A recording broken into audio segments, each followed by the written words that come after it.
Sa ating unang balita, itampok natin ang isang magandang bunga ng ginanap na People's Organization Summit sa Abra noong nakaraang taon. Ngayon, mahigit 100 miyembro ng iba't ibang PO at kasamang kaugnay ang benepisyaryo ng tupad program ng DOLE sa lalawigan. Magbabalita si Carmeli Bulahan.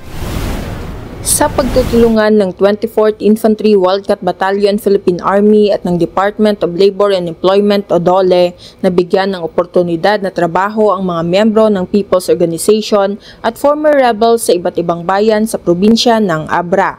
Ito ay sa pamamagitan ng tulong panghanapbuhay sa ating disadvantaged at displaced workers o TUPAD. Isa itong programa kung saan binibigyan ng pansamantalang trabaho sa loob ng 10 araw ang mga individual na underemployed o mga manggagawang hindi nakatatanggap ng sapat na sahod sa kanilang kasulukuyang mga trabaho, self-employed at mga displaced marginalized na manggagawa o mga nawalan ng trabaho o nakaranas ng bawas sa kinikita dahil sa pandemya. Benepisyaryo ng nasabing programa ang 138 individual mula sa Barangay Buneg, Lacub, Barangay Mataragan, Malibkong, Barangay Nagilian sa Lapadan at Poblasyon Tubo.